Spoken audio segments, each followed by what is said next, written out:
O que acontece quando o sangue vital de uma comunidade se transforma em um inferno de fogo? Na pitoresca cidade de Bellingham, situada entre densas florestas e a baía cintilante, duas linhas vitais essenciais percorrem o coração da comunidade. O riacho Watcombe, um refúgio para salmões e aventuras de infância, e o oleoduto olímpico, vital para a mobilidade da região. Ambos são parte integrante da vida cotidiana, até que cruzam seus caminhos de forma violenta. É um dia de verão perfeito no Parque Watcombe Creek. Dois garotos estão aproveitando a natureza e brincando perto do riacho. No entanto, em um instante, a existência pacífica desta cidade explode em uma bola de fogo violenta, queimando tudo em seu caminho. Mas o que ou quem desencadeou essa explosão violenta? Um oleoduto de aço administrado pela Olímpica se estende das refinarias do norte de Washington até Portland, Oregon. É uma artéria vital para transporte de combustível controlada remotamente de Renton. Aqui, computadores monitoram o fluxo de combustível, verificam problemas e controlam a pressão para evitar acidentes. Mas sob a superfície, ela abriga falhas que em breve levarão a uma catástrofe. 10 de junho começa como qualquer outro dia para a equipe do centro de controle.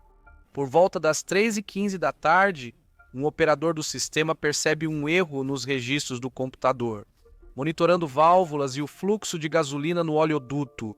Esse foi o primeiro sinal de que algo estava errado. Mas depois de verificarem 2 vezes, eles acreditam que está tudo certo. Enquanto o combustível é entregue da estação de bombeamento Cherry Point à instalação Tosco, os controladores o redirecionam para um terminal na ilha Harbor, em Seattle. Uma tarefa rotineira sem incidentes. Quase 160 quilômetros de distância, em Bellingham, os moradores aproveitam a tarde quente de junho em meio à beleza e serenidade dos parques ao redor do desfiladeiro Watcombe Creek, que passa bem no coração da cidade. É o penúltimo dia do ano letivo. Entre os visitantes do riacho, 2 meninos de 10 anos, Stephen Sirvis e Wade King, brincam perto das margens do rio, um local familiar onde se sentem seguros. De volta ao centro de controle em Renton, as coisas estão menos tranquilas.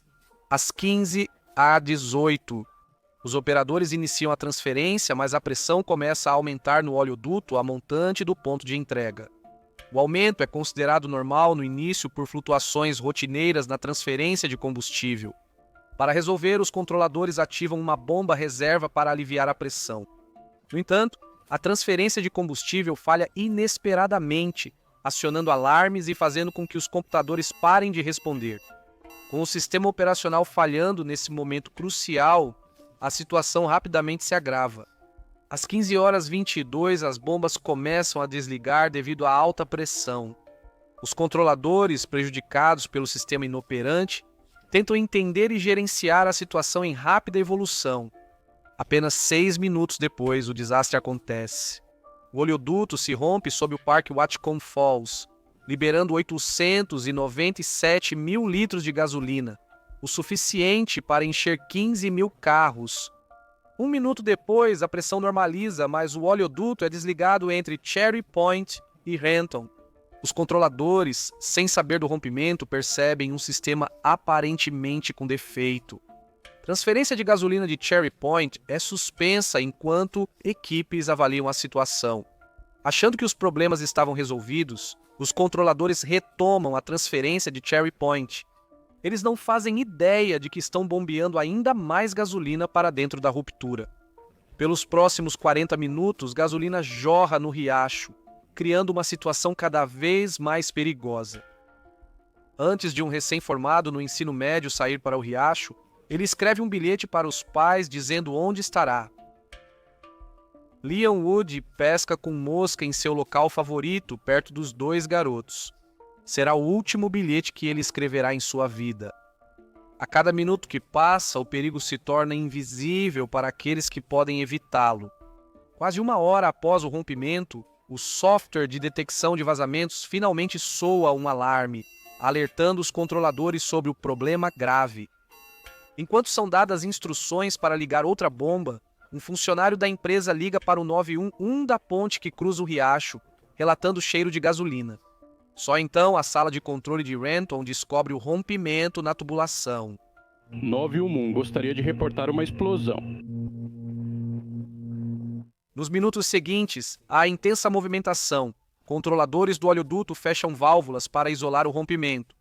1 minuto depois, polícia e bombeiros fecham as estradas ao redor do riacho e acionam uma equipe de materiais perigosos para investigar. A gasolina continua a vazar do local do rompimento, próximo à estação de tratamento de água, espalhando-se rio abaixo e saturando a água. A água cristalina do riacho fica branca como leite.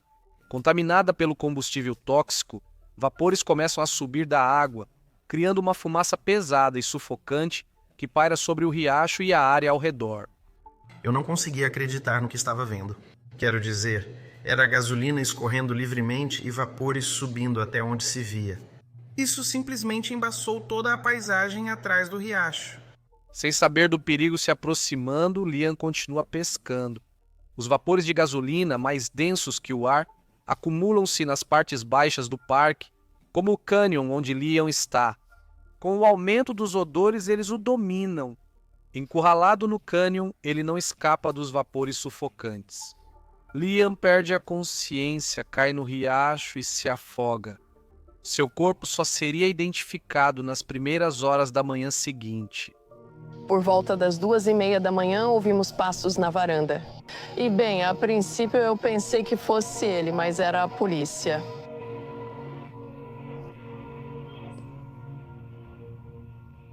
Então eles nos contaram naquele momento. O rio se tornou perigoso, pois a gasolina flutua na superfície, criando uma camada explosiva que se estende rio abaixo. Após quase 90 minutos do rompimento, a gravidade da situação fica clara. Um atendente do 911 liga para a Olímpica para saber a origem do vazamento. Eles são informados de que a empresa está ciente da situação e que o oleoduto foi fechado. Em seguida, rádios transmitem alertas pedindo que evitem o riacho e evacuações começam para áreas a até 60 metros dele. O perigo é iminente, mas ninguém sabe o quão perto estão de uma catástrofe. Os controladores do oleoduto acionam o 911 para relatar possível vazamento no riacho Watcom. Isso logo se mostraria um terrível eufemismo. Enquanto a gasolina desce o riacho, qualquer faísca pode causar um inferno. Enquanto isso, Wade e Estevão encontraram um isqueiro velho descartado. A curiosidade fala mais alto, e eles começam a brincar com o isqueiro. Sem saber do acúmulo de vapores e gasolina vazada ao redor, os garotos acendem o isqueiro, que imediatamente solta uma faísca, incendiando os vapores com um estrondo ensurdecedor. Instintivamente, ambos pulam no riacho para se salvar, mas sofrem queimaduras graves. A explosão lança uma bola de fogo gigantesca, atingindo cerca de 1.100 graus Celsius que desce rugindo pelo riacho até a rodovia Interestadual 5 no centro da cidade. O rio de fogo se espalha rápido, cobrindo cerca de 24 quilômetros do riacho. O impacto é sentido em toda Bellingham. As chamas engolem o riacho e uma nuvem negra de fumaça sobe a 9.000 metros de altura. Pode ser visto de longe. Os dois garotos são encontrados por vizinhos, em estado de choque e dor, com as roupas queimadas pelo calor intenso. Às 18h30, os bombeiros já controlaram os principais incêndios. O horizonte começa a se limpar em menos de 1 hora. Os dois garotos foram transportados de helicóptero para um hospital em Seattle, mas o prognóstico não era bom. Quando as chamas diminuíram, a causa do desastre foi investigada.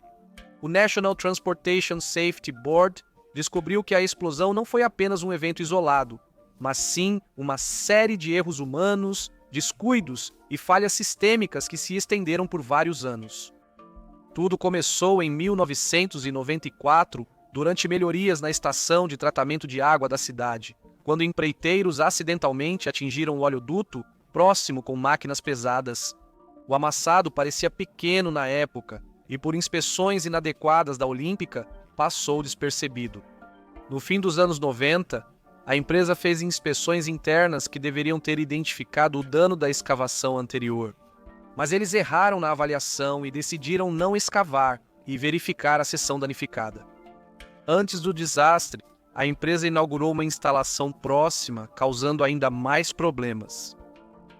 A válvula que interrompe o fluxo no oleoduto continuava fechando inesperadamente. Isso causava problemas de pressão e operação, mas mesmo assim nada foi feito. Apesar desses problemas óbvios, eles fecharam os olhos até a ruptura. E depois de contabilizar todas as perdas, o saldo total do desastre foi simplesmente devastador. O ecossistema do riacho foi dizimado por um incêndio que queimou 26 acres, carbonizou o solo e vaporizou a água. Toda a vida aquática a jusante do local do rompimento foi morta, incluindo mais de 10 mil peixes, aproximadamente 3 mil aves pequenos mamíferos, lontras, castores e gaviões de cauda vermelha morreram. A explosão destruiu a estação de tratamento de água de Bellingham e causou 58 milhões de dólares em danos às propriedades ao redor. Infelizmente, os meninos não sobreviveram. Wade morreu nas primeiras horas do dia seguinte ao desastre e Stephen faleceu pouco depois. Meu filho adorava beisebol e, para evitar que sofresse, disse que haveria um jogo.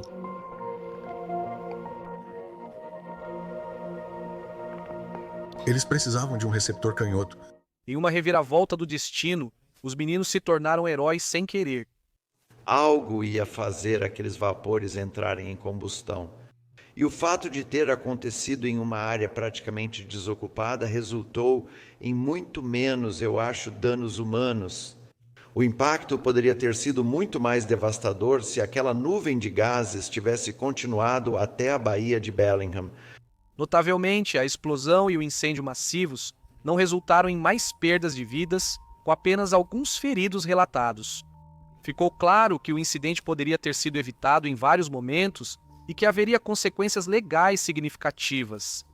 2 funcionários olímpicos foram presos em uma decisão histórica. A empresa também foi multada em mais de 100 milhões de dólares em multas e custos. As famílias dos 2 meninos que morreram receberam 75 milhões de dólares em um processo por morte negligente. Ao mesmo tempo, a família de Liam resolveu um processo por um valor não divulgado. A tragédia levou a mudanças nas regulamentações de segurança e à criação da Pipeline Safety Trust. Após a explosão, a Olympic interrompeu suas operações. A linha permaneceu fechada por 20 meses, marcando o fechamento de oleoduto mais longo após um incidente na história dos Estados Unidos. Com mais de 30 mil milhas de dutos de combustível líquido nos Estados Unidos da América e histórico de negligência e erro humano, não se trata de se um incidente assim ocorrerá novamente, mas de quando. Veja o próximo episódio. Se você achou este vídeo interessante, por favor, deixe um like e um comentário se quiser apoiar o canal.